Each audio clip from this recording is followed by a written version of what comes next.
落你自己個身度咧，聽日咧就蝕晒啲醫生錢㗎啦，係咪？個個咧就冷親咧，攝一攝就唔掂㗎啦，都冇出嚟正先。生冷氣焗死啊，大佬！啱啱籌完錢，唔好生。所以我叫你哋攝住嗰條紙巾又好，揾個毛巾又好，攝一攝個布就唔好即刻冷到啊！攝一攝個膊頭添。咁樣咧就講咩啊？食飯啦，去蠢人碼頭度食飯啦。咩蠢人碼頭啊？漁人碼頭，魚燒嗰個魚啊，唔係我個魚，邊有咁醒目啊？我個魚。漁人碼頭啊，喺而家呢度邊度啊？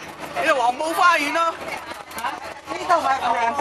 係冇錯啦，係唔係老親亭啊嚇？咁去黃埔，而家喺黃埔喺紅磡嘅紅磡黃埔，咁呢啲就係啲黃埔新村嗰啲地方啦。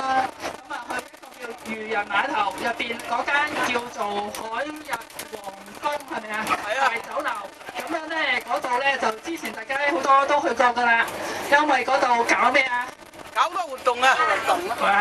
過年啊，唔係搞團飯，係啦，就搞團年飯，就喺嗰度食過。係啊。咁樣咧，你去到哇，喺似曾相識喎，咁樣樣係就唔使自己揾位嘅。阿官姑娘同你 book 定咗4圍㗎啦。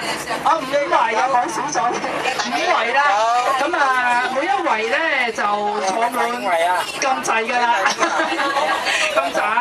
咁樣咧，阿官姑娘咧幾個姑娘咧都有位坐㗎啦。阿官姑娘話齋，我哋今日咧就放棄食嗰啲山珍海味啦，嚇魚翅啊嗰啲啊龍蝦嗰啲就唔食㗎啦，係咁樣同你食緊啲雞鴨黃咁樣就算啦，嚇 cheap 地嚇，咁啊求其跟你哋食一餐啦，唉咁樣。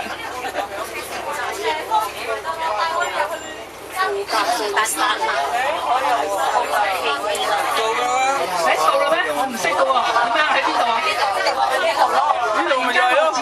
等陣先，咪住司機話要等陣，個車未搞掂。我講級唔使就好，而家。